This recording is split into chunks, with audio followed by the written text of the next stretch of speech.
Developing right now on Morning News Now, facing the fallout. This morning, President Trump accused of endangering the lives of 6 Democratic lawmakers, featured in a video urging members of the military to disobey what they called illegal orders. The president taking to Truth Social to demand the lawmakers' arrest and suggesting their, quote, seditious behavior be punishable by death. This is perhaps the most reckless, irresponsible thing that he has done all Congress, and it's going to get a lot of us killed. We have kids. Now, the White House pushing back as Democrats call for added security. We'll bring you the latest. Also this morning, shocking allegations against a former congressional aide charged with faking a violent, politically motivated attack on herself. But we're learning about what prosecutors are now calling an elaborate hoax. Plus, dangerous diet, the new research that shows some of your favorite foods could be threatening your overall health. And the turkey trot has begun. We are just 6 days away from Thanksgiving, with millions of Americans planning to travel for the holiday. But early winter storms could get in the way of your plans. We are going to track the forecast while you pack your bags. Next week, Thanksgiving. It is coming. Family already arriving this weekend, but have those apps ready because it could be a travel headache for a lot of folks. Everyone will then agree with me. It's Christmas time after that. Yeah, Thanksgiving, I give you permission. Good to have you with us this Friday morning. I'm Joe Fryer. And I'm Savannah Sellers. Thanks for starting off your day with us. We are going to begin this morning with President Trump sparking outrage after demanding several Democratic lawmakers be arrested for what he called seditious behavior and suggesting they could be executed. President Trump made those posts after half a dozen members of Congress released a video. In it, the lawmakers urge U.S. service members and the intelligence community to disobey illegal orders and protect the Constitution. This administration is pitting our uniformed military and intelligence community professionals against American citizens. Like us, you all swore an oath to protect and defend this Constitution. Right now, the threats to our Constitution aren't just coming from abroad, but from right here at home. Our laws are clear. You can refuse illegal orders. You can refuse illegal orders. The lawmakers did not specify which orders they were talking about. In response, writing on social media, the president called the group, some of whom are veterans, traitors. He suggested that their actions could be, quote, punishable by death. NBC News White House correspondent Monica Alba joins us now with more on this. So, Monica, Democratic Minority Leader Hakeem Jeffries put out a statement calling the president's rhetoric disgusting and dangerous, saying political violence has no place in America. We know Democratic Congressman Al Green of Texas threatening to bring forward articles of impeachment against the president. How are Republican leaders in the White House just trying to frame the president's words here? Well, we have seen this time and time again, Joe and Savannah, but of course, the president's words really matter. And sometimes he says things that are pretty incendiary, pretty inflammatory. And oftentimes Republicans will say, well, maybe I wouldn't have put it in quite those same words. That's at least what we heard from several people, Speaker Mike Johnson, for instance, and Majority Leader John Thune, saying that they wouldn't have necessarily framed it in this same manner, even if they express some of the concerns largely that are being issued with whatever these Democrats are calling for with this warning, with this directive to some military service members. But the White House was quick to clarify that this isn't a situation where the president of the United States is actually calling for members of Congress to be executed. But it's pretty remarkable that they even had to clarify it to that point. Here's how that exchange went in the briefing room yesterday. Listen. Does the president want to execute members of Congress? No, they should be held accountable, and that's what the president wants to see. The words that the president chose are not the ones that I would use, okay?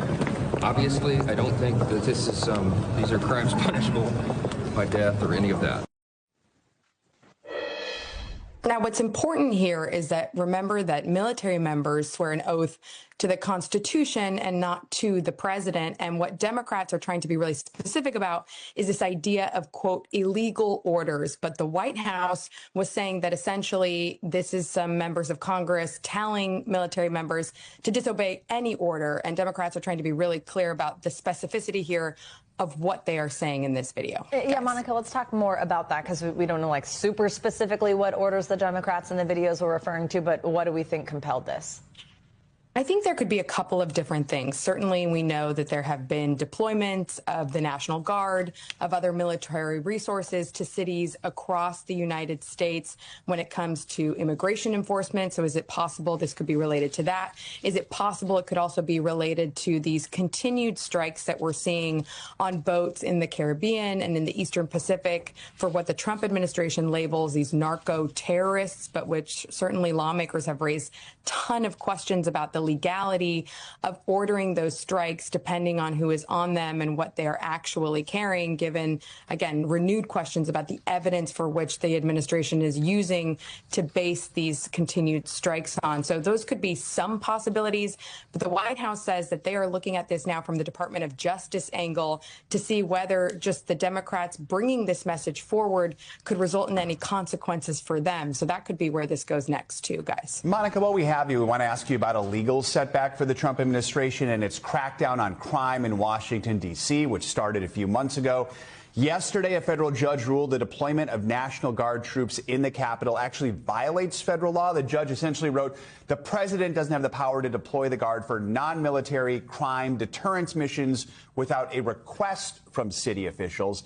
What does this mean? Will these troops be sent home anytime soon? How's the White House reacting?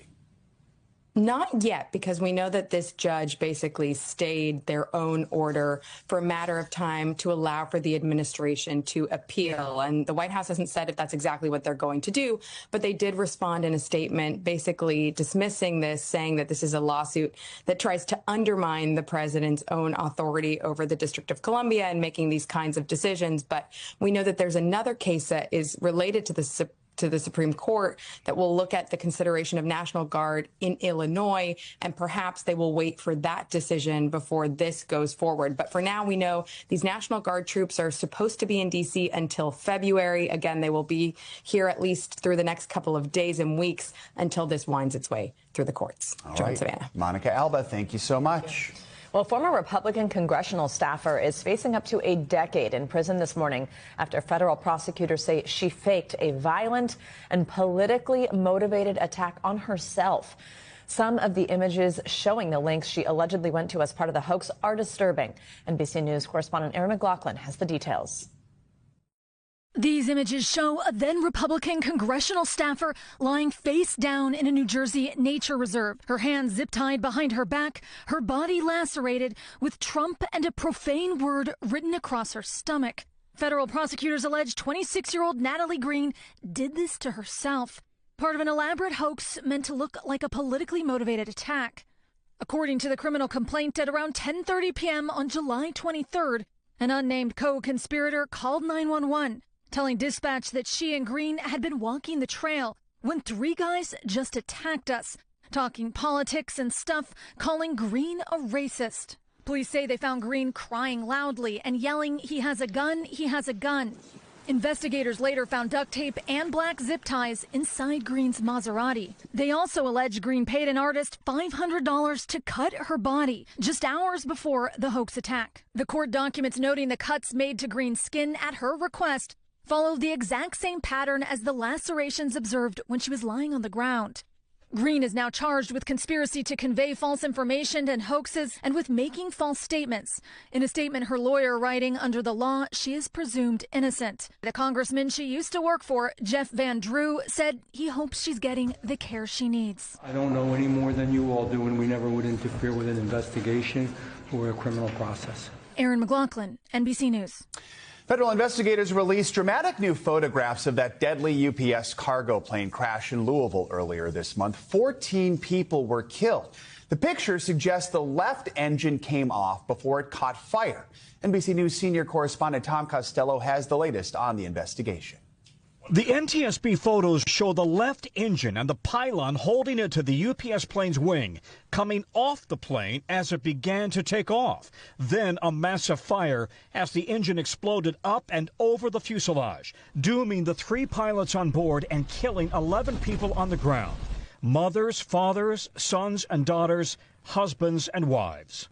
This might be the toughest Thanksgiving that their families have ever been through. In the plane's remains, the NTSB says investigators found fatigue fractures in the pylon structure holding the engine to the wing. there and there with green arrows. As the NTSB notes, haunting similarities to a 1979 crash involving the previous model of the same plane that killed everyone on board. This is all that was left of American Airlines Flight 191, as far as it got on its way to Los Angeles. Investigators later determined the engine and pylon came off that plane after being damaged during maintenance. The FAA quickly ordered regular inspections of similar planes.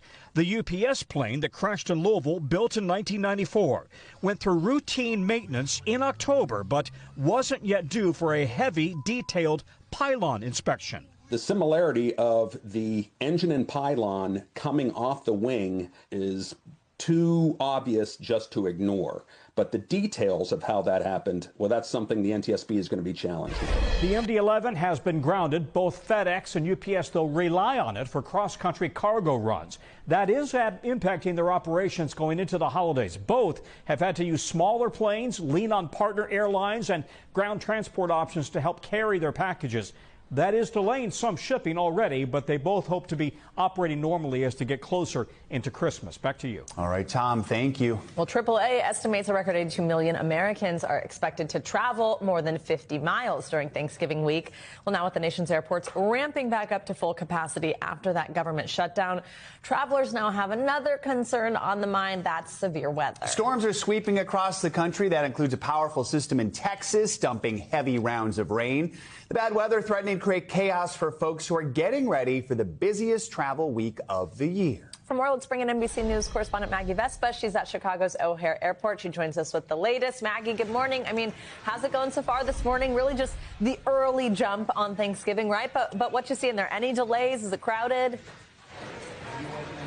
For sure, guys, it is crowded, I can tell you. Of course, we're barely off and running, but things definitely here, the lines are long, the crowds are larger than what we normally see, but they seem to be moving along relatively well. I just checked FlightAware's misery map. Delays and cancellations relatively low here in Chicago. No surprise given the video that you just showed. The biggest impact right now at the airport in Dallas, where those torrential rains and flash floods really hit overnight. So we'll see how that kind of plays out through the rest of the day. But so far nationwide, things relatively well, just kind of given that sore spot there.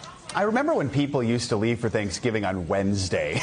Now it's like Friday, 5 days before, and the airports are packed. It's unreal. So, I mean, here's the big thing, Maggie. They're dealing with severe storms sweeping across the country. How much should travelers worry about the potential for weather delays in the coming days? You know, they should definitely take it into account. I don't know if we would go so far as to say worry about it. Officials have stressed that they, meaning airport officials and all four major airlines, United, American, Southwest, Delta, all say they're ready to handle the holiday surge. And of course, when they say that, that means they're taking into account this potential for severe weather, right? That can always throw a major wrench in things. We've seen it before, but they've told us they're back up to normal staffing levels.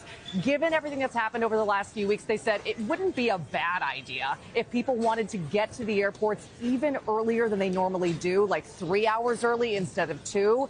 But really, the airlines and airports have said they're ready. They had seen the forecast. They know things like this can happen. Still, they're just asking people to take a little bit of extra caution. Worry, though, maybe a step too far given what we've heard. But of course, we'll see. What's the best advice, Maggie, if you're flying over the next few days? Getting there extra early is kind of the key one. That's different from years past that we've heard. Also, of course, all the old standbys, downloading your airline's app, signing up for the alerts. A couple of industry analysts that we spoke to, so not anyone who has to worry about representing the airlines or the airports well, they said, you know, it wouldn't hurt to keep a carry-on with basically an extra change of clothes specific to where your connection is. So if like you're flying to Hawaii or something, but you're connecting through Chicago and you get stuck, you don't want to be in shorts and a Hawaiian shirt basically overnight. So just keep that in mind if you have that connection, and maybe just plan accordingly. Play it extra safe, they said. That is great advice. Know the layover weather and hope you get to Hawaii.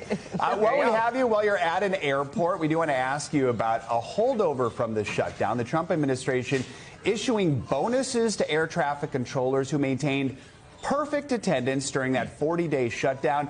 How much money are we talking about here, and when could these air traffic controllers get these bonuses? Guys, we are talking about $10,000 bonuses for nearly 800 air traffic controllers and technicians. Amazing. The Trump administration announcing this, I know, yesterday, saying that these men and women, Transportation Secretary Sean Duffy calling them patriotic men and women who, in his words, never missed a beat and kept the flying public safe. He said they should see an automated alert about this bonus next week, Thanksgiving week, and they should have the money in their accounts by December 9th. This had been talked about by the administration. It had been floated by the president, but it wasn't like kind of a real tangible promise until yesterday. So, yeah, of course, a major headline this morning. I love that. Them and our TSA workers who kept us flying during that. Amazing. Maggie, thank you so much. We thanked them during it, but we didn't give them $10,000. All right. So as we were talking about with Maggie, we're wrapping up a week of soggy weather, drenching millions of people, and there is more to come. That means it's time for Angie Last-Minute to join us with the latest. Hi, Angie. Good morning. Hi, guys. Good morning. It feels like I'm a broken record here talking about the weather across parts of the Southwest, specifically Southern California. We once again are waking up to some wet weather. We've still got the potential for some flooding, so no surprise that we're seeing these flood watches remain this morning. Some of them stretching into parts of Southwest Arizona. You can see just to the east of Indio included in that for California. And then the LA area, we do actually have a flash flood warning in effect there as of right now. And you can see why. We're spinning in more of this moisture, and it kind of just hangs around through the day today. It's a quick mover, so it'll take its time as it works towards Arizona today as far as that system is concerned, and the flood threat will remain, specifically concerned about those desert areas today. By tomorrow, a lot of that moisture is going to be over the Baja Peninsula, but we're still, again, going to see some of that kind of drift up into portions of southern Arizona. Notice Southern California looks a little drier, so we'll get a little bit of a break. But even still, between now and tomorrow, we'll see those highest amounts centered across parts of southeastern California and southwestern Arizona, up to an inch, maybe some isolated amounts a little higher than that. Meanwhile, in the middle of the country, we've got another storm system that's kind of working its way to the east. This is going to be basically a rainmaker from the Ohio Valley to the mid-Atlantic, and that's where I would watch for maybe some slower travel today. There'll be scattered showers for the southeast, so maybe one or two that you'll have to dodge there. And then it really picks up its pace and races across parts of the northeast and mid-Atlantic for tomorrow. So we'll see the first half of the day in places like New York City with a little bit of rain, but I think that should clear out pretty quickly, and you'll be back to enjoying your weekend. Speaking of the weekend, here's the big picture look. Really warm conditions, again, they continue across the middle of the country. We've got a whole lot of sunshine for the Great Lakes and the Midwest. There's that light rain that I mentioned for the east. And then looking ahead to Sunday, actually the fourth busiest travel day, guys. So we know that we're going to be looking at the airports and looking at any trouble spots. The couple that I want you to note, Northwest is going to see some rainfall. So places like Seattle, Portland, you could see maybe some delays there. They'll be likely. So I would definitely take Maggie's advice when you're considering heading to those airports. Dallas, similar story. Otherwise, there sure is a lot of green on this map. From Boston to Miami, Chicago, Minneapolis, looking really good for Sunday. And the roads, it's going to be those same kind of spots. So the Southern Rockies and the Plains, you could see some wet roads and maybe even a little bit of snow.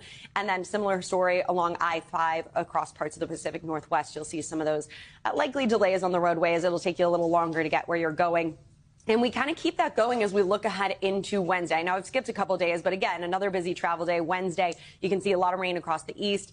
And then as we look at those airports, it's going to be Boston to Atlanta that we watch. But it just looks like rain right now. So I'm not too concerned, but we know how the snowball effect works with things like this, weather delays. And it looks like if you do end up in Chicago with your shorts and a Hawaiian shirt, it's actually not maybe tolerable. You might be okay. Right, you won't need your parka. All right. Very good. Thank you, Angie. Thank you. All right, well, with a few very notable exceptions, U.S. leaders from across the past few decades gathered in Washington on Thursday for the funeral of former Vice President Dick Cheney.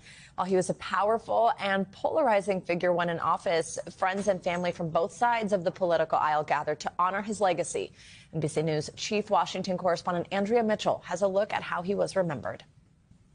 At the National Cathedral, a bipartisan farewell for Dick Cheney, perhaps the most powerful vice president of modern times, and also controversial. Chosen by George W. Bush to select a running mate in 2000, he then got the job. I realized the best choice for the vice president was the man sitting right in front of me. His last act, uniting 2 former presidents and 4 former vice presidents from opposing parties, including Kamala Harris, whom Cheney endorsed over President Trump. Neither President Trump nor Vice President Vance were invited. Trump has not commented. This from Vance. We certainly wish his family all the best in this moment of grieving. Cheney's daughter Liz, who lost her congressional seat after investigating the attack on the Capitol, said her dad always put country over party. For him, a choice between defense of the Constitution and defense of your political party was no choice at all. After 9/11, Cheney faced fierce backlash for supporting the U.S. invasion of Iraq. The belief that Saddam Hussein had weapons of mass destruction proved wrong. This was a vice president totally devoted to protecting the United States and its interests. There was never any agenda or angle beyond that. Cheney's Pentagon spokesman, our former colleague Pete Williams, described how Cheney treated his aides.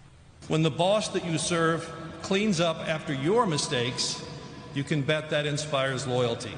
Both men from the same town in Wyoming. Pete also recalled if he had gone fishing with Cheney and said 10 words all day, Cheney would have said he talked too much.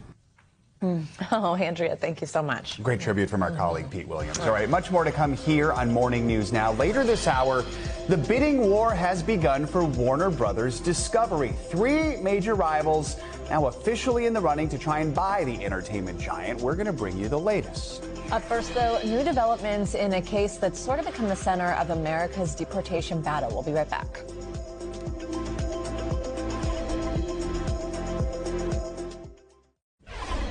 Welcome back. Border Patrol agents have concluded their immigration enforcement operations in Charlotte, North Carolina, according to the Mecklenburg County Sheriff's Office.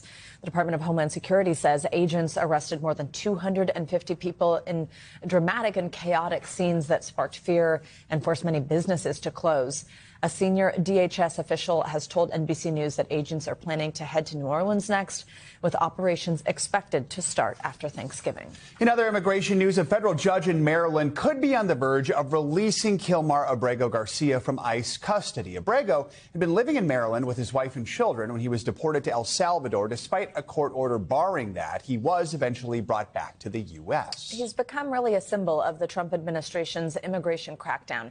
An evidentiary hearing was held yesterday on Abrego's potential deportation, but a top ICE official testifying struggled to answer the judge's questions about the case. Abrego has been held in a Pennsylvania detention center for 3 months. NBC News legal affairs reporter Gary Grumbach joins us now with the latest on this. So, Gary, walk us through what happened during yesterday's hearing on this potential deportation and why the judge could end up releasing Abrego. Yeah, well, Joe, it appears the Trump administration has no real imminent plans to actually deport Kilmar Abrego Garcia from the United States to a country that is A, willing to take him, or B, that Abrego doesn't say he has a fear of going to, that he would be potentially tortured or persecuted if he went there. The Trump administration has tried to send Abrego to Uganda. They said no. They've tried to send him to Ghana. They said no. Tried to send him to Eswatini. They said no. They tried to send him to Liberia. That is a country that Liberia was willing to welcome him, but Abrego said he was going to face torture or potential persecution if he went to that country. Costa Rica did seem like a country that was going to be okay for all parties, but suddenly the Trump administration does not want to send him to Costa Rica, and the judge yesterday couldn't get any answers why. So because of that, Judge Zenas may very well order Kilmar Abrego Garcia released from ICE custody, because ICE custody is not supposed to be a punitive long-term place for him to be. It's supposed to be a temporary holding facility. Guys? We know he has a criminal trial coming up in Tennessee in January. Tell us about that. Yeah, so if he is released from ICE custody, he will not just be a free man here in the state of Maryland. He will be under strict conditions of release, and that's because of that trial in January in Tennessee. He's being charged with several counts of human smuggling related to a 2022 traffic stop there. But he would be under conditions of release in Maryland that essentially don't let him leave his brother's house unless he's going to work or another essential service, guys. Gary, because this case is such a flashpoint, we saw protests outside the court in Maryland yesterday. Tell us more about who was there and what we heard from them. We have seen this group of protests at every single one of these Kilmar Abrego Garcia hearings since this all began back in March. We're talking more than a dozen now. We've seen members of the community, state lawmakers, national lawmakers gathering in support of Kilmar Abrego Garcia. Here's what one of them had to say. We are here to stand with his family, to say that in Maryland, we not only stand up and stand with immigrant communities, but if you are going to come and terrorize immigrant communities, our neighbors, you're going to have to come through us first. And in a remarkable moment, guys, at the end of yesterday's hearing, Judge Zinas actually shouted out the protesters, thanking them for being there and thanking them for peacefully protesting. Okay, Gary, thank you so much. Now, as the immigration crackdown continues, more and more immigrants say they're becoming victims of scams offering legal advice. Some are paying hundreds, even thousands of dollars to scammers for services that ultimately are not real. NBC News Now anchor Zincle Esamah spoke with one person who was targeted. This is one of the numbers Carlos says regularly calls them, offering immigration legal services in the United States. It's a number they now believe belongs to a scammer after they lost hundreds of dollars seeking asylum services of their own. Una persona me dio un lugar donde supuestamente sacaban asilo. Me dijo que me iba a cobrar como $600. Me hizo un papeleo, pero nunca me entregó papeles y cuando ya fui, ya no estaba la oficina. Había desaparecido.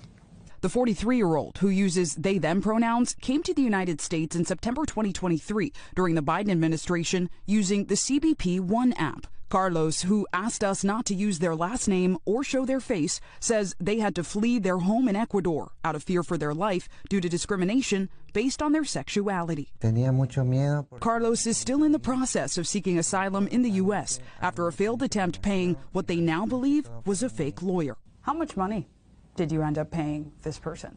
500. And did you ever receive any legal services, any form of support or goods? No, no recibo nada. Do you believe you were scammed? Por supuesto que sí. Como yo no sabía nada de esta situación, apenas tenía 2 meses de haber llegado a este país. Now, lawmakers in New York City warn more and more immigrants are losing hundreds or even thousands of dollars to individuals impersonating attorneys or federal agents. They're not trying to be here illegally. They're here following the due process. New York City Council member Julie Wan says dozens of constituents reach out to her office weekly, alleging they were scammed. They bring over these flyers to us. They said, is this real? I followed the instructions. I scanned this QR code, or I went on this Facebook page, made an appointment. They asked me for an advance of anywhere from $600 to $2,000 in order for me to get this appointment to fill out my immigration papers. And I paid them, and when I showed up to this office, nobody was there. Amid the rise in complaints, Wan proposed and ultimately passed a New York City law doubling the penalties for fake immigration legal services from $3,900 to $20,000 for scammers with multiple violations. It comes as in New York City alone, immigration-related scams rose by 27% last year, according to the Department of Consumer and Worker Protection. An NBC News investigation finding reports of fraudulent immigration lawyers and federal agents appearing in at least 30 states across the country. Carlos will be assigned a court-appointed attorney, but in the waiting, they still receive calls from possible scammers. Estoy preocupada porque todavía no tengo abogado. Tengo miedo que me hagan otro fraude, por eso acudí aquí para que me ayudara y voy a esperar. Thanks to Zincle Esamah for that report. Well, the American Bar Association has also issued an alert to the public, warning of an increase in the number of individuals impersonating lawyers. The organization told NBC News they recently received more than a dozen reports of scammers falsely posing as American Bar Association employed immigration lawyers. Coming up, an alarming study that could be hard to swallow. Researchers linking popular ultra-processed foods to chronic disease. We'll break down the findings and what doctors want you to know before you head down the snack aisle. This is Morning News Now.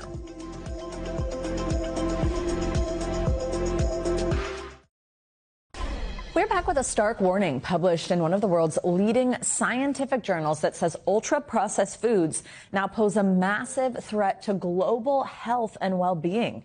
This was in a series of 3 papers. It's published in The Lancet. The study found ultra-processed foods, UPFs they're also called, are linked to harm in every major organ system.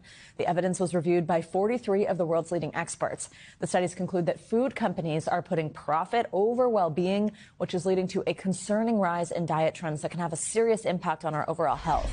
Let's bring in our friend NBC News medical contributor, Dr. Natalie Azar, for more on this. Dr. Azar, good morning. Okay, I'm so interested in this. I feel like UPFs, ultra-processed foods, have almost become this like buzzword, but for good reason. We need to understand what they are, what it's doing to put in our body. So first, can you help us understand what is an ultra-processed food? Why are they so bad? Absolutely. So as the name implies, ultra-processed foods are foods that are meant to be, first of all, have a very, very long shelf life. So if you just think of anything that you have to open in a package, you can already assume that there's going to be some degree of processing in there. But I think just sort of the take home here, ultra processed means usually very highly palatable. That means it's going to taste really good, high in sugar, salt, saturated fat, and very, very low in fiber, as well as all those important macro and micronutrients, vitamins, and minerals. So just by their very nature, they are typically very nutritionally void foods, and that is what is thought to be contributing to the chronic disease epidemic. One quick follow-up, Dr. Azar. I know that sometimes what confuses me is not all processing necessarily is bad. I think, is it maybe almost like we can use our best judgment? Like, for example, non-fat Greek yogurt was processed to get the fat out. I'm thinking that's kind of in the column of good for you versus Snickers and chips are not. Yes. Yeah, and that's why you're going to hear some pushback, which, to be honest, I don't think is totally sincere. But yes, of course, if you have frozen broccoli in the freezer, that has been processed. That is absolutely fine. And any nutritionist will tell you that it's fine to eat frozen vegetables from the freezer. And your example of non-fat Greek yogurt is exactly that. But the things that we all know, obviously, Savannah, chips and sodas and things like that, and highly processed meats, that's really what we're concentrating on here. Okay, good to know. Also, I mentioned this really gets your attention that they harm every major organ system. What are they doing to our bodies? What's happening internally because of UPFs?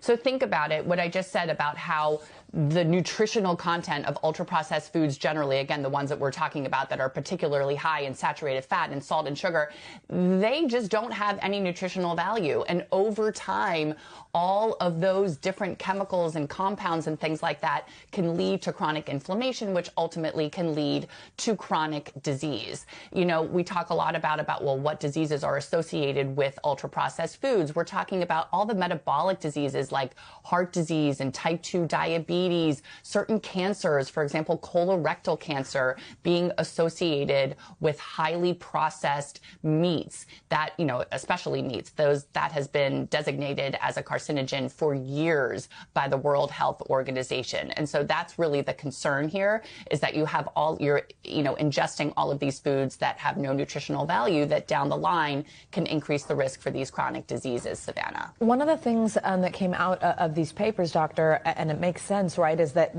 this isn't just on us to not pick those things at the grocery store. We need government intervention. We need help with what's able to even be produced and put on our shelves in the first place. I think about recent examples of what's going on with food dye and the government, the FDA stepping in. Do you have hope that something like that will happen? And how needed do you think that is to reverse this on a large scale? So it's 100,000% needed. My optimism for how much we're going to be able to get accomplished, and especially in an economy and an ethos in this country, I'm not that optimistic about it, Savannah. And that is because we basically have, for the last number of decades, we have had a very pro-corporation, deregulatory environment where these companies are absolutely favoring profit over public health. It's easy for you and me to say, pick a healthy food. But if you're living in a place in the country where access to whole food and fresh fruit and vegetables is not available, and the abundance of food that is available is ultra processed, you're not going to be able to accomplish that without some sort of whole of government movement to make that happen. Really quickly, Dr. Azar, just give us, I know some of it might be kind of obvious, but some habits on a daily basis we can keep in mind. Oh, 100%. So if you're looking at something that, first of all, is in a package, make sure that it's 5 ingredients or less. Make sure that you at least know what the first 3 ingredients might be. And this is a pearl, I think, for everybody. If a food is ultra processed, that means it probably contains things like flavors, emulsifiers, all of these things that you probably wouldn't have in your own kitchen. So if the ingredient list is not something that you have in your shelf, it's probably ultra processed and not that good for you. Try to make 1 change a week and you're already going to be way ahead of the game. Dr. Azar, such important information. Great conversation. Thank you for joining us. Well, this next story is sort of like a different kind of medical miracle. 2 Minnesota teens met in a hospital after surviving traumatic brain injuries. And in a romantic twist, with a little help from moms turned matchmakers, their scary road to recovery led to a fairy tale ending. Boyd Hooper from KARE 11 in Minneapolis has the story. 7 years ago, they arrived at Regions Hospital as strangers. Zach Zarembinski in one ambulance, Isabel Richard in another. Mine was October 27th, and yours was November 5th. Isabel's journey started at 16 in this mangled car. Zach's at 18, making tackles for his high school football team. I just was like praying. Both moms told their children might not survive. She had shards of glass still in her hair, and she was unconscious. Zach spent 9 days in a coma. Isabel was still in a coma. Grateful for all the support. When Zach appeared at this hospital news conference. My husband and my sister said, let's go down. They're going to give us hope. And when Zach's mom heard Isabel was out of her coma. We're going. Yeah, we're going. Said a couple kind words to Isabel, and that was it for 6 years. But not it for moms, Tracy and Esther. We stayed in touch on Facebook. But it took the moms getting the families together for dinner. I asked her for her phone number. Which led to this first date, which led to this. I love you. I love you too. Which brings us back to the hospital. And 2 families tipped on what's about to happen around the corner. I just have a question for you. Will you marry me? Yes. I love you so much. I love you too. 2 lives that intersected in the worst of times are now paving the way for the best. It's just like sorrow to joy. Yes. For NBC News, Boyd Hooper, St. Paul, Minnesota. Okay, I'm not crying, you're crying. That was so sweet. Coming up, deals or duds, growing concern as the trade war continues that those big Black Friday discounts we're used to seeing won't be happening this year. What shoppers need to know. And Zip It Good, the new look for one of the oldest forms of fashion hardware. Don't zip away. Morning News Now will be right back.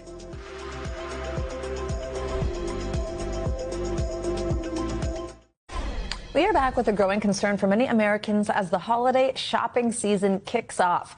Some Black Friday deals have already started, but experts warn shoppers might not see the big discounts they usually see, and that's because of tariffs. Allie Spilliards from NBC Dallas spoke to 2 business owners who said they had to raise their prices and cut back on sales.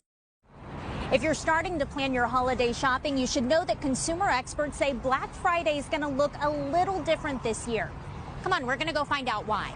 The tariffs came. I think everyone didn't know what was coming next. We were negotiating with our factories, trying to lower costs on that end, and then also raise costs a bit for our customers to help mitigate, the overall price we had to pass on. That's Jeremy and Lila Stewart. So this is our amazing slipper line. The founders of Dallas-based flip-flop brand Hari Mari. This past August, tariffs on Chinese imports led them to raise prices anywhere from $10 to $15 a pair. So while they'd never forego their annual Black Friday and Cyber Monday sale. Oh my gosh, it's crucial.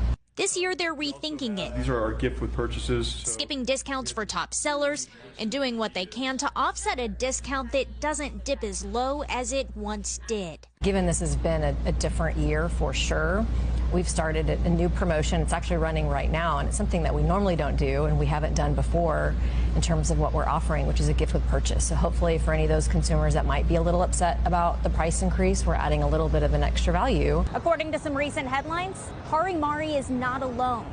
In a recent Bloomberg report shared by our partners at the Dallas Morning News, they named 6 major retailers also cutting back on promotions this year. And CNBC also recently reported that the holidays are when consumers will start to feel the impact of tariffs.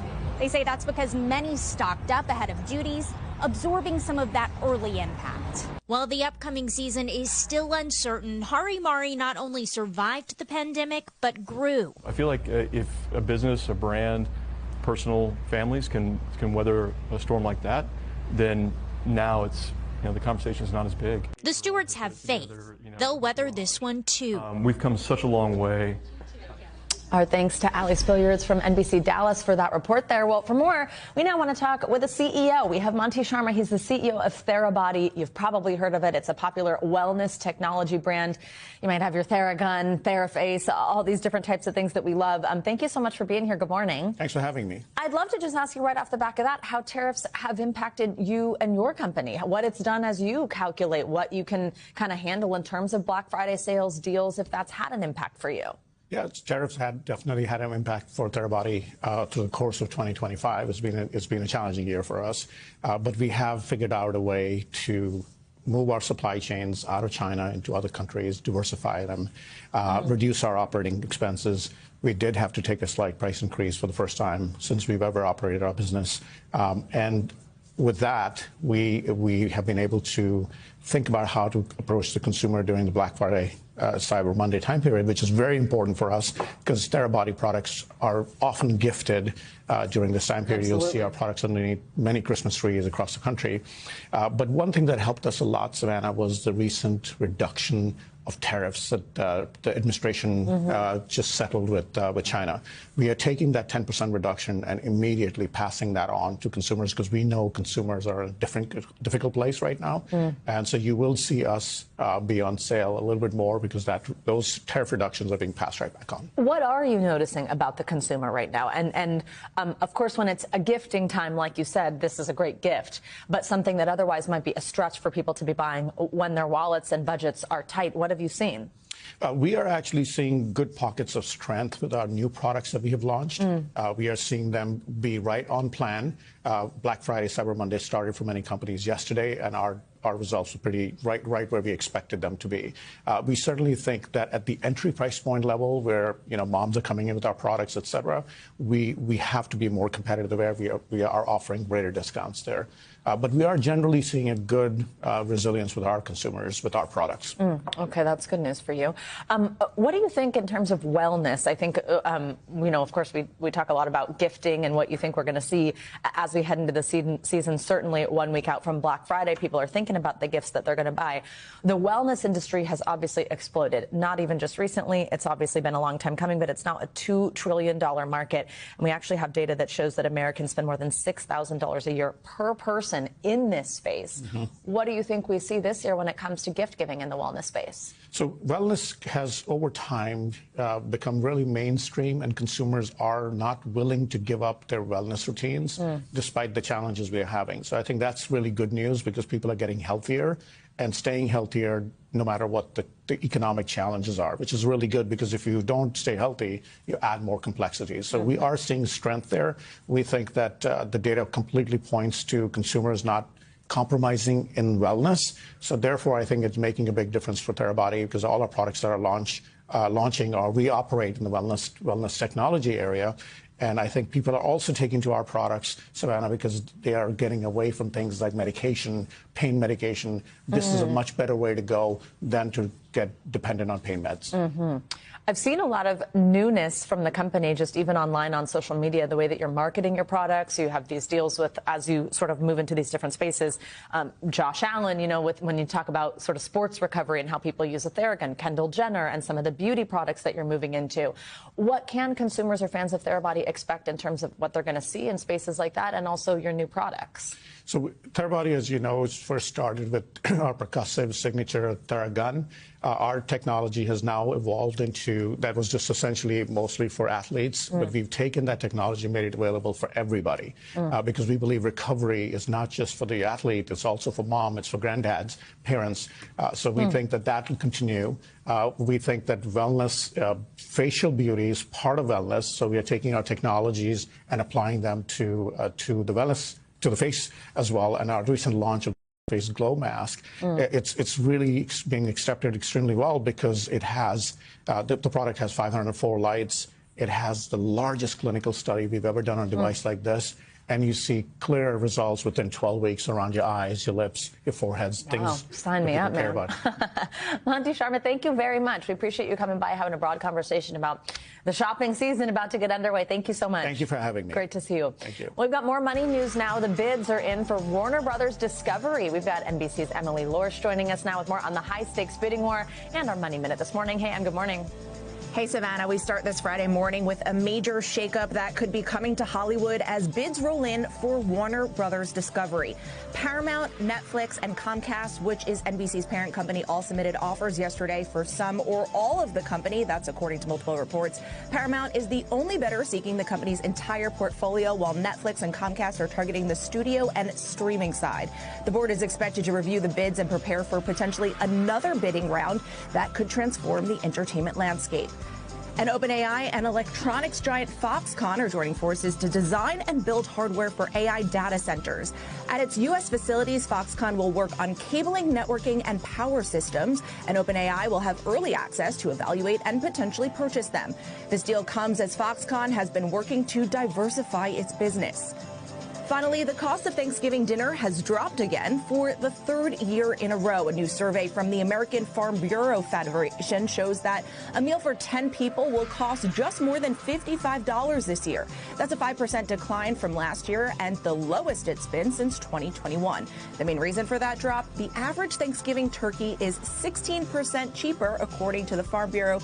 Now, Savannah, of course, that really depends on what sides you choose. I personally think Thanksgiving dinner is all about the sides. And as we know, a lot of those prices have gone up. Stuffing, mashed potatoes, mac and cheese, a tie for me. What are your favorites? I like all three of those. I agree with that. Stuffing just always comes out on top for me. Yeah. So, yeah. Emily? I like a sweet potato, too, in there. Oh, that's good. That's a no for me. But I appreciate that you shared that. Thank you, Emily. One of fashion's oldest hardware features is getting a glow up. The new and improved zipper will be smoother, lighter, and more flexible. One of the world's biggest zipper makers says it's a tiny update that could have big impacts on the future of clothing. NBC News correspondent Valerie Castro got a first-hand look. It's the most overlooked part of your clothing until it gets stuck. I don't want to break it, guys. We're all familiar with the jam, the snag. How does this happen?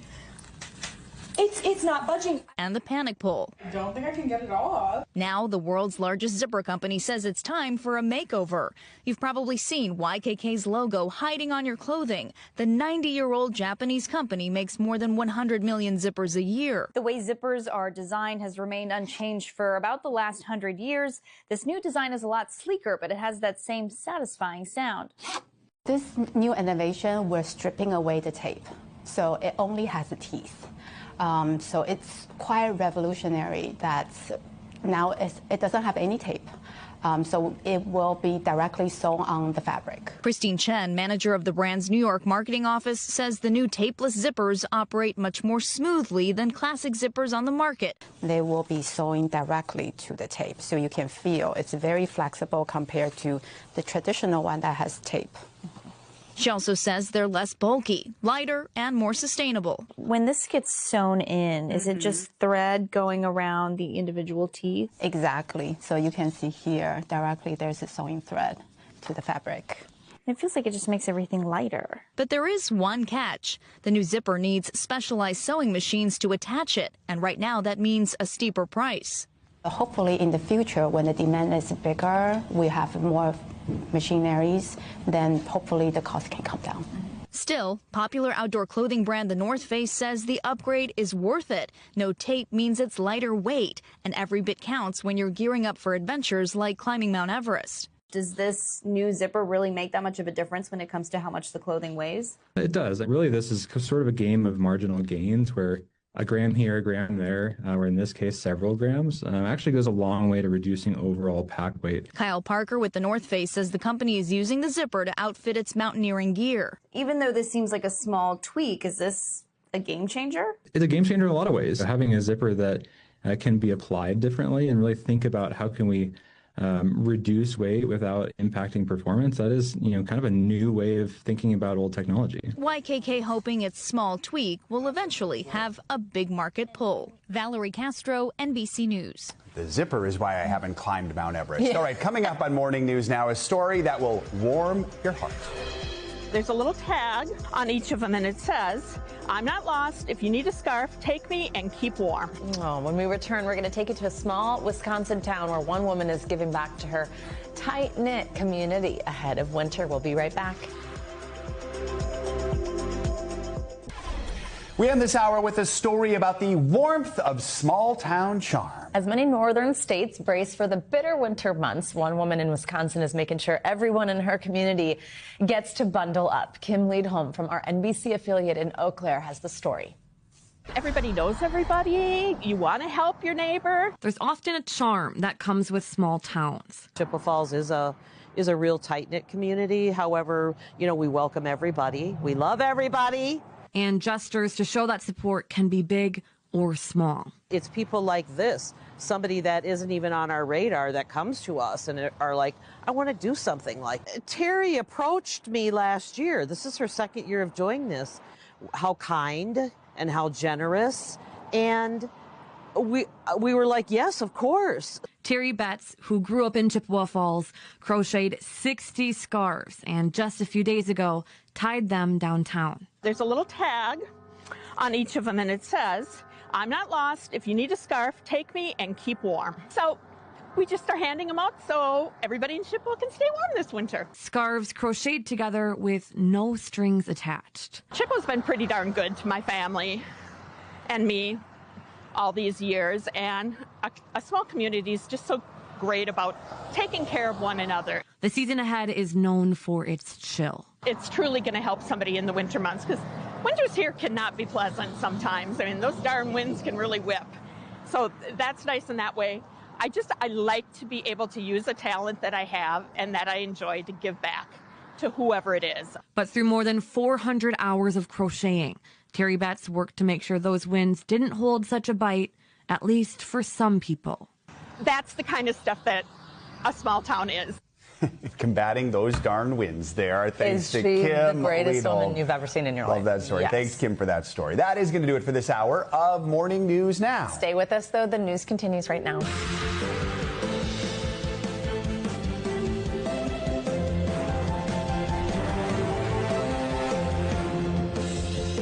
Good morning, good news. It's finally Friday. We're happy you're with us. I'm Savannah Sellers. I'm Joe Fryer. Right now on Morning News Now, the Thanksgiving holiday hop kicking into high gear. Millions of Americans bracing to take the highways and skyways over the next week. But Mother Nature is bringing a little something extra to the dinner table, stuffing travelers with a heaping helping of some added stress. So are the nation's airports up to the turkey-sized task? Our Angie Lastman has your full forecast. Plus, let's talk about microdosing. It is a buzzworthy new trend that's dominating the modern weight loss conversation, taking smaller doses of those popular injectables, all to slim down on the potential side effects. But one obesity expert warns once you cut the jab, the weight could come crawling back. And later in the hour, fresh concerns over the health of country darling Dolly Parton. She missed a pair of award show honors this week, but never fear, she is clearing the air, reassuring fans she'll be back, working that 9 to 5 soon enough.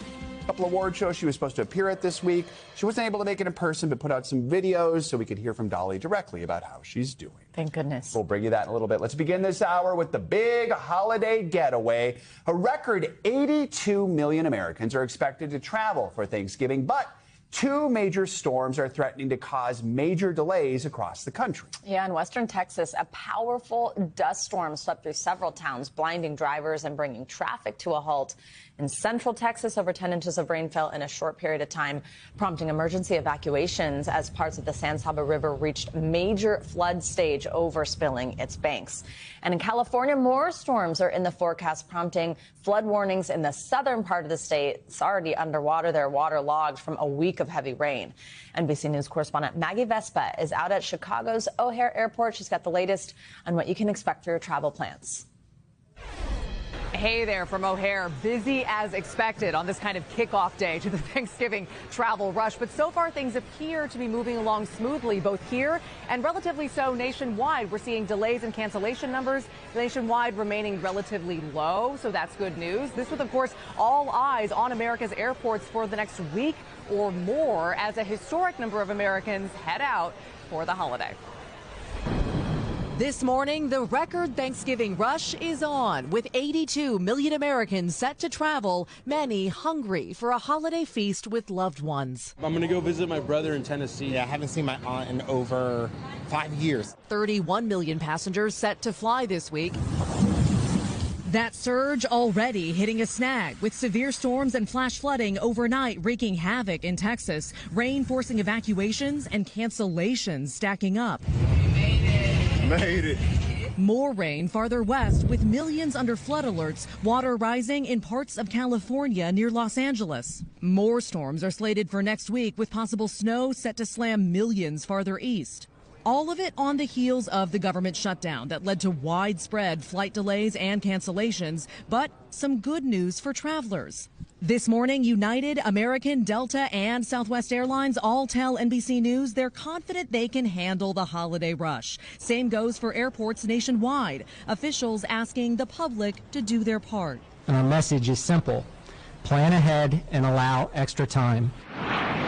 Advice echoed by industry analysts who say passengers should download their airline's apps, consider rerouting connections around severe weather, and keep a change of clothes just in case. Tempers may be short, so leave extra time for any hiccups to happen. Most travelers are expected to hit the roads, with at least 73 million people driving to their Thanksgiving destinations. Best advice for weathering the holiday rush? Pack your patience.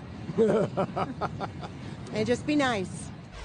Yeah, that's good advice. Back to those lasting ripple effects from the government shutdown. The Trump administration this morning officially announcing those $10,000 bonuses for, they say, nearly 800 air traffic controllers and technicians who worked through the shutdown. Transportation Secretary Sean Duffy calling them patriotic men and women who, quote, never missed a beat and kept the flying public safe. Back to you. All right, Maggie, thank you so much. For more on that weather Maggie was just talking about that's shaking up holiday travel. Let's check in with our friend Angie. She's back. Hi, Angie. Good morning. Hi, guys. I've got all the deets. Good morning to you. We've got, of course, still, kind of that active weather hanging on across parts of the Southwest. It is a wet morning, and we've got the flood alerts to prove that we're still dealing with that concern all the way through this morning and even into the afternoon hours. Today, you can see some flash flood warnings across the LA area. The ground is just so saturated. We're continuing to see rain across this region. We're going to get a break here for folks in that region, but we've got to get through today at least. And you can see that slow-moving system is going to slide a little farther towards Arizona today. We'll still see the flooding concerns across parts of the desert. And then tomorrow, more of that rain kind of drifting into the southern portions of Arizona as this area of low pressure kind of spins near the Baja California Peninsula. That's where we're going to keep basically those highest amounts of rainfall totals. You can see where you see the yellow, about an inch of rain. Of course, problematic for this region, even an inch or so. So we'll, again, watch for the flooding concerns there. Meanwhile, we're going to gear up for this coast-to-coast storm to kind of take shape here as we get through the weekend. So Sunday through Monday, we've got heavy rain that expands from basically anywhere across the Southwest all the way to the plains. This is going to leave us with, yes, some delays probably with those high rainfall rates and also probably some flooding. This is the area we're specifically going to watch for flash flood risk as we get into Sunday and Monday. So San Angelo stretching to Little Rock, Memphis included in that, Dallas as well, Shreveport too. So heads up for the early part of our next work day.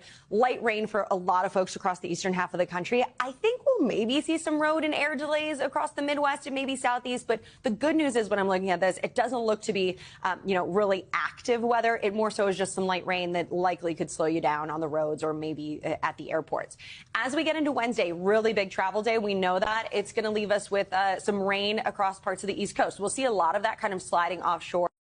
Still, maybe some wet roads. I'm not expecting major delays. This is always feels so good as a meteorologist to say on a holiday week. But still, I would just be aware that maybe you could come across some of those delays across the east, possible for Detroit, Boston, New York, Washington, D.C., Atlanta, Seattle, and Portland are one of the spots that I would really watch on Wednesday for some likely delays. But otherwise, flying in and out of Dallas, L.A., San Francisco, Minneapolis, Chicago looks really good. The roads, I-64, I-40, I-75, I would watch for maybe some slower goes. And then that snow across I-90 and I-5 you'll have to watch too. Thanksgiving Day, look how good this forecast is, guys. Woo! Well, you just got a little bit of a preview. We trust you. It's honestly going to be a really good kind of Thanksgiving day. If you're getting on the roads, not a lot of things to slow you down. We'll have a whole lot of sunshine and honestly, coast to coast, there's very little problematic weather on Thanksgiving Day. That's all you need to know. Which I wanted to end with, Right, well, those parade balloons will be flying high and looking good. That's the most important thing. That is the most important thing, and we are hoping that is the case. Thanks, Angie. Thank you. All right, well, this morning, President Trump is facing mounting criticism after he accused several Democrats of, quote, seditious behavior punishable by death. Trump posted the divisive comments on social media yesterday in response to a video that was released by 6 members of Congress. So in it, they call on U.S. service to protect the Constitution and refuse what they called illegal orders. NBC News Chief White House correspondent Peter Alexander joins me now with the details. Peter, good morning. Savannah and Joe, good morning to both of you. The fallout from those presidential posts has really been quick and fierce and has reignited serious concerns about potential political violence. Even the Senate's top Republican, who criticized the Democrats' video as ill-advised and clearly provocative, acknowledged that he certainly does not agree with the president's conclusion on how it should be addressed. This morning, new security concerns and growing backlash. We got to lower the temperature. After President Trump attacked 6 Democratic lawmakers online yesterday, writing, quote, seditious behavior punishable by death. The Democrats, all veterans of the military or intelligence community, had posted a video calling on members of the military to defy what they called illegal orders. We know you are under enormous stress and pressure right now. Our laws are clear. You can refuse illegal orders. You must refuse illegal orders. The Democrats were not specific in the video, but say they've heard concerns from troops about the Trump administration strikes against alleged drug boats near South America and about the use of troops in U.S. cities. The president writing online yesterday, it's called seditious behavior at the highest level. Each one of these traitors to our country should be arrested and put on trial, before saying seditious behavior was punishable by death. And later reposting another user's comment that read, hang them, George Washington would. The White House denying the president called for violence in his posts. Just to be clear, does the president want to execute members of Congress?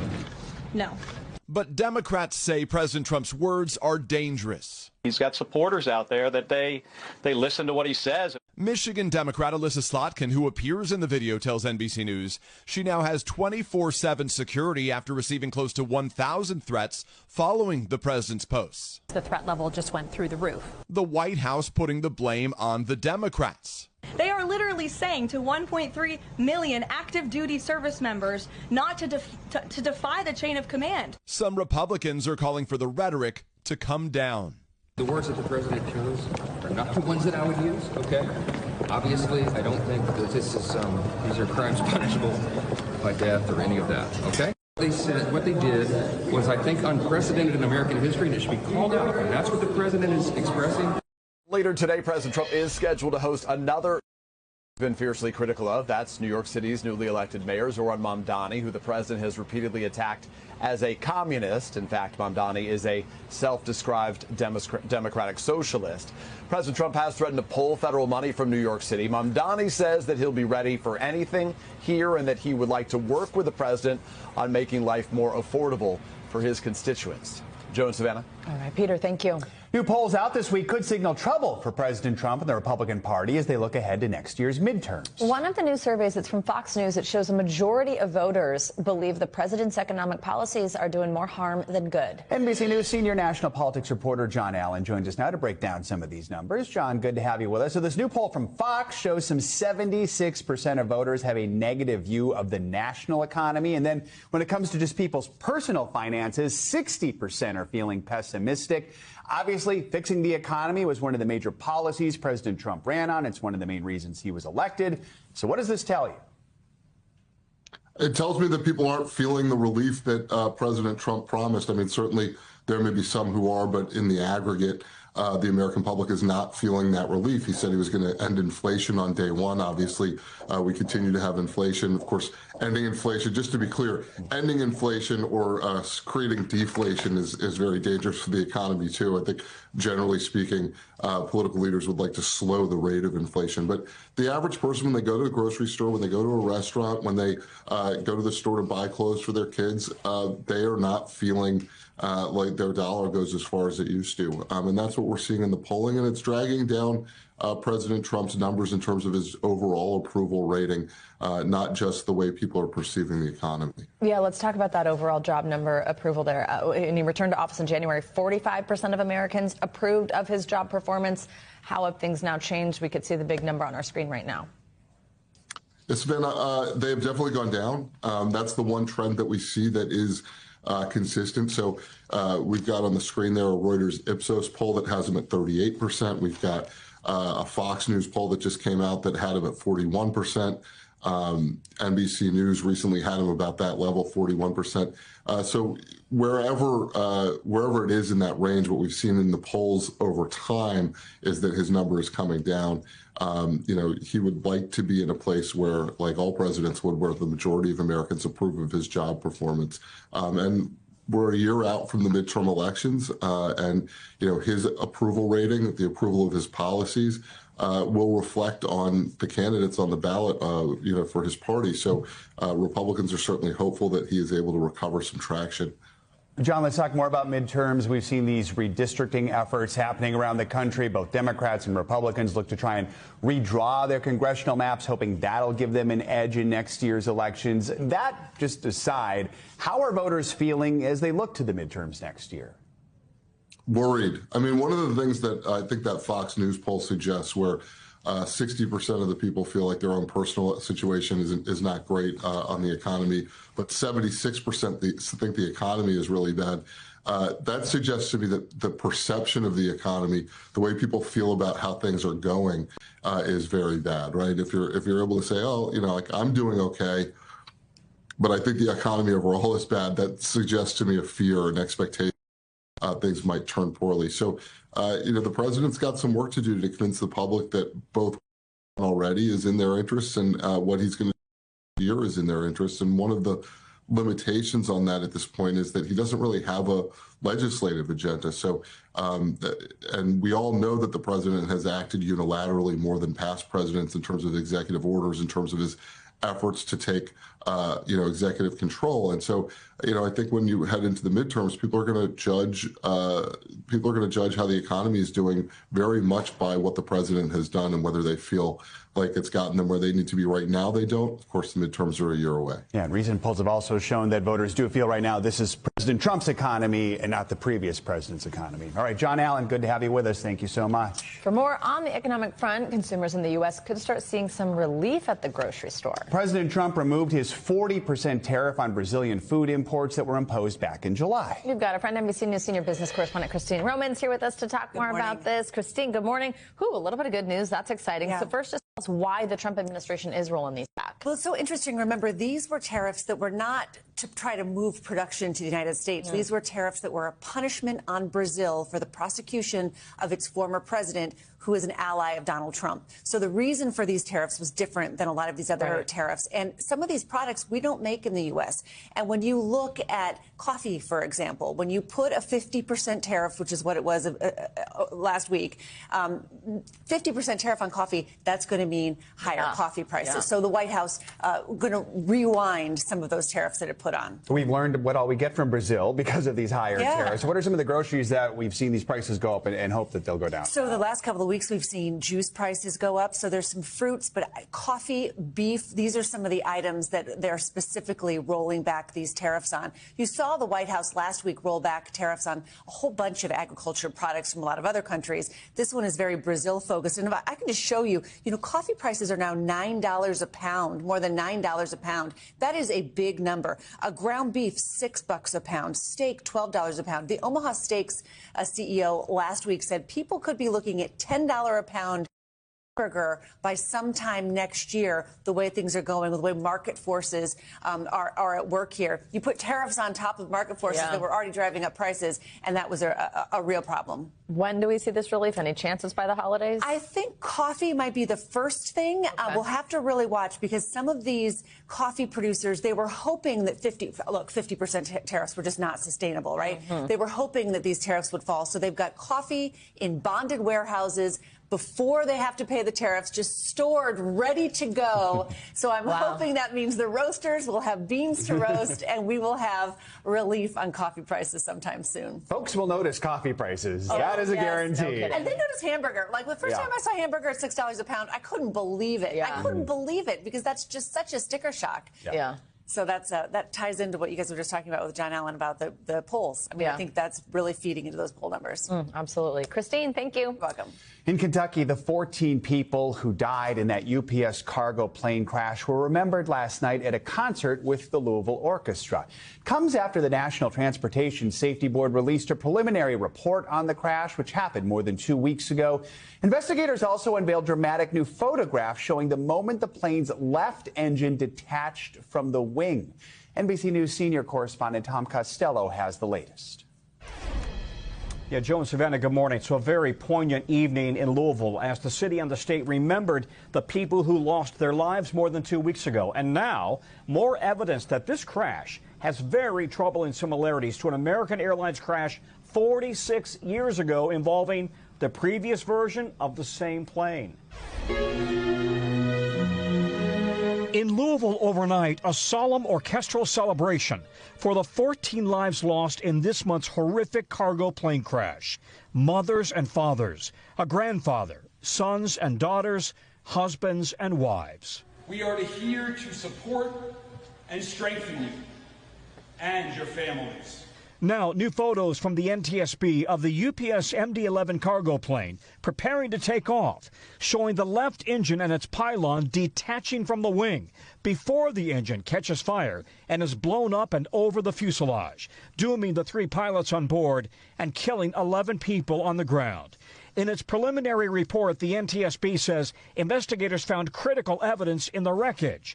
Green arrows point to the fatigue fractures in the pylon structure that holds that engine to the wing. Did that cause the pylon to break off? The NTSB also noting haunting similarities to a 1979 crash involving the previous model of the same plane that killed everyone on board.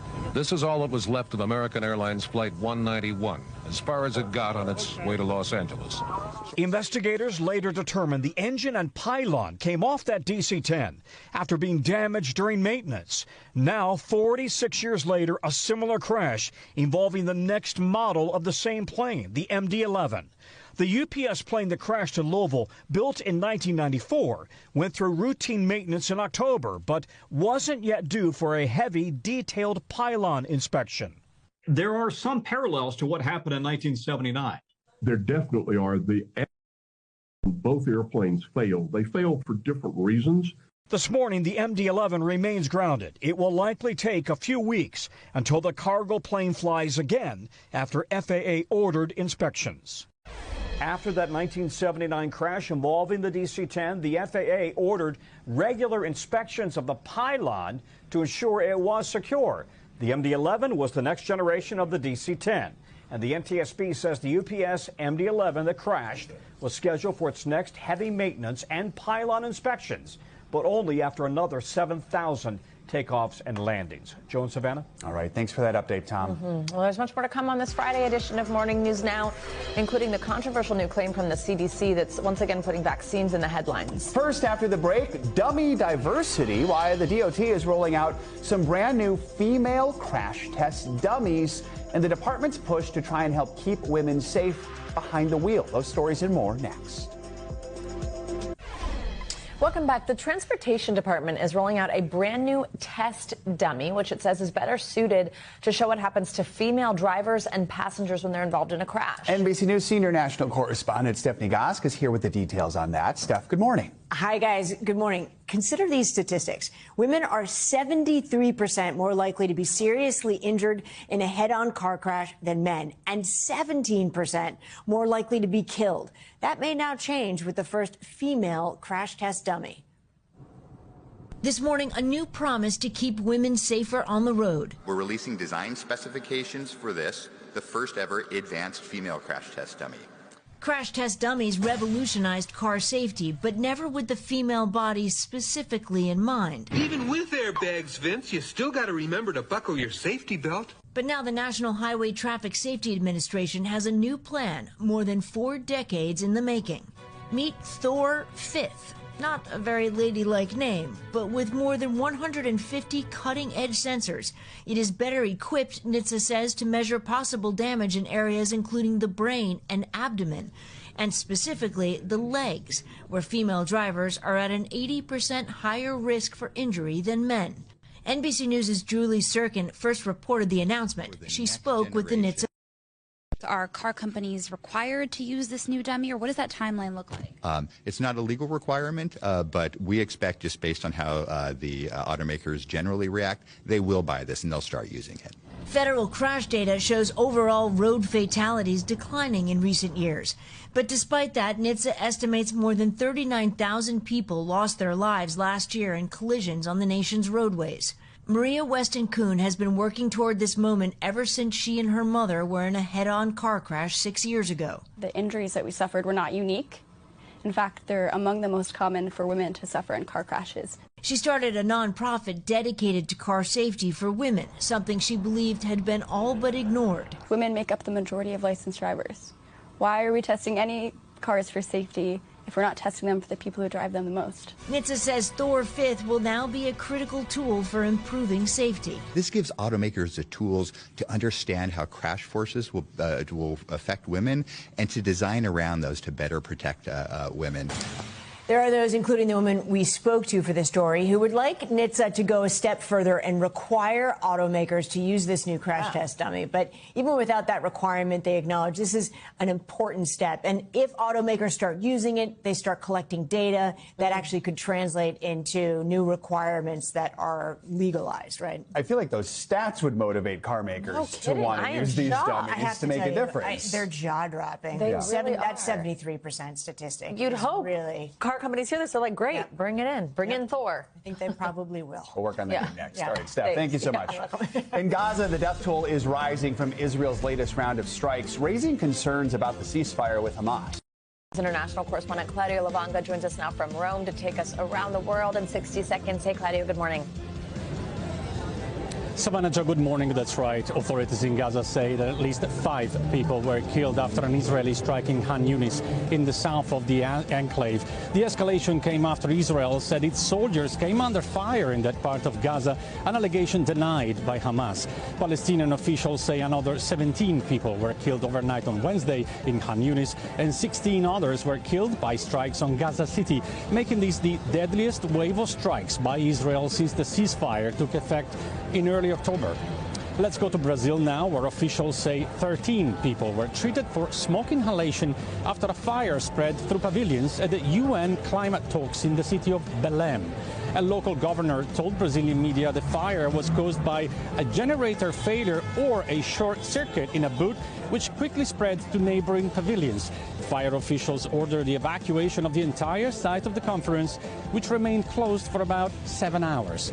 And let's go to Bangkok, where Fatima Bosch Fernandez of Mexico was crowned Miss Universe 2025. The 25-year-old made news recently for standing up against public bullying from one of the hosts who, during a live streaming ceremony, told off Bosch in front of all contestants for not taking part in local promotional activities.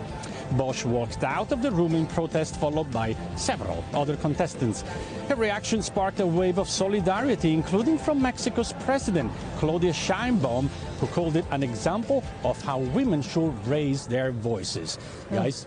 What a happy ending to that story there, Claudio. Thank you. Love to see that.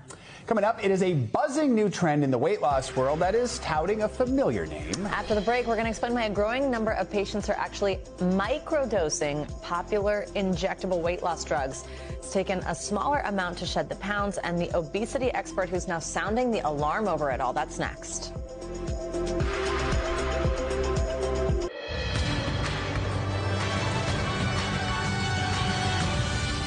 We're back now with a closer look at what's making news in the world of politics this morning, starting with another Democrat throwing his hat into the ring ahead of California's governor's race. NBC News Capitol Hill correspondent Melanie Sedona joins us with that and other Washington headlines. Mel, good morning. Good morning, guys. We begin with that development in the California's governor's race. Democrat Eric Swalwell, one of President Trump's top antagonists in Congress, is officially launching a bid for governor in the Golden State. Swalwell announced his plans on Jimmy Kimmel's show last night, joining a crowded race to replace current Governor Gavin Newsom, who is term limited. Swalwell was an impeachment manager during Trump's second impeachment trial and unsuccessfully ran for president in 2020. The announcement comes a week after the Trump administration referred Swalwell for a federal criminal probe over alleged mortgage fraud. Swalwell called the move politically motivated. Next, another California Democrat in the spotlight. A federal jury is investigating the handling of the Adam Schiff criminal probe. Like Swalwell, Senator Schiff was a former Trump impeachment manager and is now under investigation by the Trump administration for alleged mortgage fraud, which Schiff has denied. But the investigation is now facing scrutiny. A subpoena reviewed by NBC News has requested information from a witness about her communications with 2 Trump officials involved in the Adam Schiff probe, as well as anyone claiming to be working on their behalf. It's unclear if the grand jury probe is specifically investigating the 2 Trump officials named in the subpoena or other individuals. The Justice Department declined to comment. And finally, Border Patrol is preparing to leave Charlotte and mobilize in New Orleans. Border Patrol has been conducting immigration enforcement actions in Charlotte, where more than 250 people were arrested this week. After Thanksgiving, Customs and Border Protection will wind down its operations in Charlotte and begin a new operation targeting Louisiana. In the coming weeks, their goal is to arrest 5,000 people who are in the country illegally, in a move the agency has dubbed Swamp Sweep, according to the Associated Press. Just the latest in a string of high-profile immigration raids targeting specific cities all around the country. And that's what's making news and politics this morning, guys. All right. Thank you, Mel. All right, well, now in health news, we're looking at a new trend involving those popular GLP-1 weight loss drugs. It's called microdosing. That is when someone takes smaller doses of a drug than the standard or recommended amount. Well, the practice is now stirring up macro arguments among users, telehealth companies, and obesity experts. So if you're wondering whether it's safe and effective, here's NBC News correspondent Ann Thompson to help explain. Hey there, one obesity expert calls microdosing uncharted territory, a way of taking GLP-1s by people seeking fewer side effects and less dramatic weight loss. A term once used for psychedelics, now the buzzword in weight loss, with testimonials from the famous. I was microdosing a GLP, whatever it's called. think that microdose GLP-1s. And those hoping to be. Let's talk about microdosing. It's the future of these meds. Jen Rossum says weight has always been an issue for her, even though she loves to ski and bike. But 20 stubborn extra pounds frustrated this 53-year-old. I ski, I cycle, I probably go to the gym 4 or 5 days a week. And nothing? Nothing. Nothing was budging. So what did you do? That's when I found out about the microdosing, and I thought, you know what, why not try it? Obesity doctor Caroline Apovian is familiar with the query. How often does somebody come in and ask you about microdosing? Very often. They ask me all the time. Microdosing means using the drug in smaller amounts than the standard FDA-approved doses. It costs less than brand name drugs, and some say causes fewer side effects. Is there any evidence those drugs are effective at that small amount? There is no evidence that these drugs are effective at that small amount. There are no studies showing what it does. That hasn't stopped the demand. Telehealth company Noom says tens of thousands of people have signed up for its program, which debuted in August. You meet with a doctor virtually to get the prescription. Dr. Jeffrey Egler is the chief medical officer. Microdosing is quickly gaining ground there. Do you see it actually overtaking traditional GLP-1 medicine? I don't necessarily think it's going to overtake, but I think it's going to be dependent as we start to explore who can utilize these medications. That exploration is what worries some obesity experts. GLP-1s work because they make you feel full with less food. When you stop these low doses of these drugs, we don't know what's going to happen. Is it kind of the wild, wild west? This is the wild, wild west of weight loss. Is it appropriate for somebody who wants to lose 15 pounds to fit into a dress? So I've gotten criticism about this. I think that whatever motivates somebody to change their life is worth pursuing, whether it's a wedding or a beach body. When people are successful, they have better health, and when they have better health, they have better habits. Jen Rossum is microdosing using the Noom app with her doctor's approval, and she's lost 13 pounds so far. Have you changed your eating habits? I have. I've been trying to eat more protein, less sugar, that kind of thing. I'm not just eating something for the sake of eating it. I want to eat something that I enjoy. So if it doesn't taste right or doesn't feel right, I'm less apt to have it. Are we getting America hooked on drugs? as opposed to teaching them how to lose weight just by eating less and exercising more? I think that that is a fundamental and essential question. The idea that GLP-1s are preventing people from learning lifestyle behaviors, that's an idea that I object to. Now, if you're just prescribing a GLP-1, I think that that could be potentially problematic. But we are not prescribing GLP-1s. We are prescribing a program that has, as a part of that, a GLP-1 medication. Dr. Apovian has a different take. I believe there's a price to pay for microdosing. And that is? And that is when you stop the microdosing, you will gain the weight back. The risk of regaining the weight back exists even if you're not microdosing. Dr. Apovian says the only tried and true method for losing weight and keeping it off is changing how and what you eat and, of course, upping your exercise. Back to you. All right, Ann, thank you. Some more health news. This morning, there's growing pushback against the Trump administration after the Centers for Disease Control and Prevention reversed its stance on vaccines and autism. On Wednesday, the CDC changed the messaging on its website to suggest, without evidence, that there is a link between the shots and autism. The Autism Science Foundation responded in a statement that the group is appalled by the change in messaging. Let's bring in NBC News medical reporter Erica Edwards to help break this down. Erica, good morning. So, this new language is stunning. It says, quote, the claim vaccines do not cause autism is not an evidence-based claim because studies have not ruled out the possibility that infant vaccines cause autism. The mainstream medical community certainly disagrees with this new language. What is some of the reaction you're hearing? Immediate pushback, Joe, from a wide variety of groups: pediatricians, vaccine experts, insiders within the CDC, infectious disease doctors, even people who are in charge of autism awareness and advocacy groups. The president of the Autism Science Foundation, for example, said that, this question has been asked and answered, saying that, it's the same reason we no longer study whether the earth is flat or round. Enough is enough, she said. Joe, Savannah.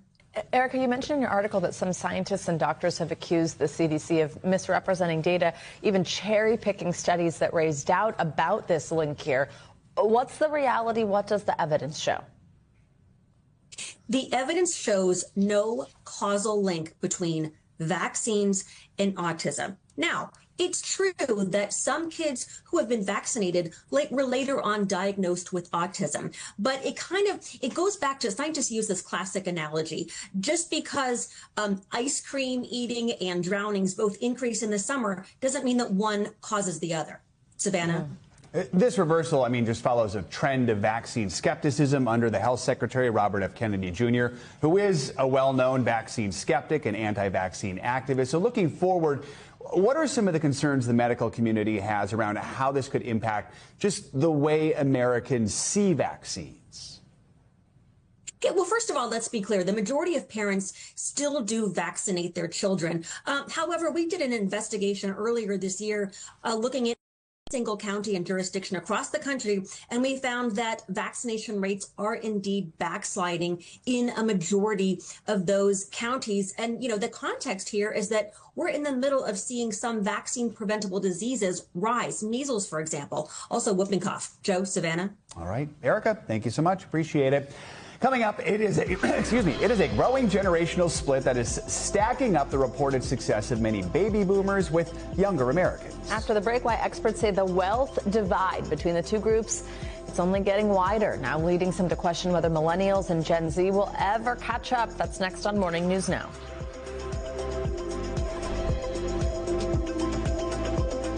We're back with the widening wealth gap between baby boomers and younger generations. New research shows that boomers hold more than $85 trillion in assets. That makes them the richest generation by far. It all comes down to time and timing. Experts say younger generations will likely never be able to catch up. We have Washington Post business reporter Shannon Najmabadi joining us now with more on this. Shannon, good morning. Thanks very much for joining us. So I know you spoke with several economists for this recent reporting you did here. What did they say helped so many baby boomers build that wealth that they have today? Well, thanks so much for having me. I really appreciate it. Like you said, we looked into some research about the generational wealth gap, so to speak.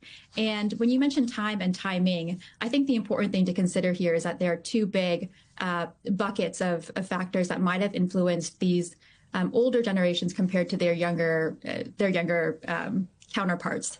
The first is the general economic conditions they faced. The second is asset appreciation, which does have to do with time, of course.